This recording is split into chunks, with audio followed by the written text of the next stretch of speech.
Legends cricket লিগে পাকিস্তানি ক্রিকেটারদের অংশগ্রহণ নিষিদ্ধ করেছে পিসিবি।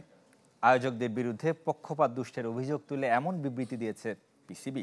এদিকে পাকিস্তানের বিরুদ্ধে সামাজিক যোগাযোগ মাধ্যমে সরব ভারতের সুরেশ রায়না।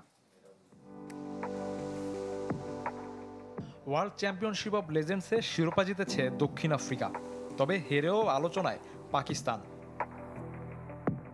ফাইনালের পরদিন দেশটির ক্রিকেট বোর্ড বিবৃতি দিয়ে জানিয়েছে ভবিষ্যতে আর এই টুর্নামেন্টে অংশ নেবে না man in green. Board of গভর্নর্সের সভা শেষে এই সিদ্ধান্ত নিয়েছে পিসিবি। কারণ হিসেবে তাদের অভিযোগের তীর আয়োজকদের দিকে। রাজনৈতিক বৈরিতার জেরে প্রথম পর্বে পাকিস্তানের বিপক্ষে ম্যাচ বর্জন করেছিল ভারত। তখন দুদলকেই সমান পয়েন্ট দেয় পক্ষপাত দুষ্ট বলছে পিসিবি। ক্রিকেটীয় কারণে তারা ম্যাচটি বাতিল করেনি, এখানে খেলার চেয়ে জাতিগত বিদ্বেষ বেশি গুরুত্ব পেয়েছে।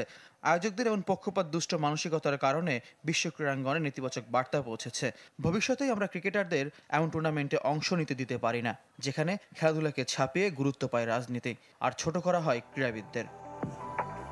আসরের সেমিফাইনালও ভারত পাকিস্তান মুখোমুখি হওয়ার কথা ছিল, সে ম্যাচও বর্জন করে ভারতীয়রা। এখানেই শেষ নয়, ফাইনালের পরও পাকিস্তানের বিরুদ্ধে সরব ভারতের সাবেক ক্রিকেটার সুরেশ রায়না সামাজিক মাধ্যমে দিয়েছেন পোস্ট। লিখেছেন, খেলতে পারলে পাকিস্তানকে গুড়িয়ে দিত ভারত।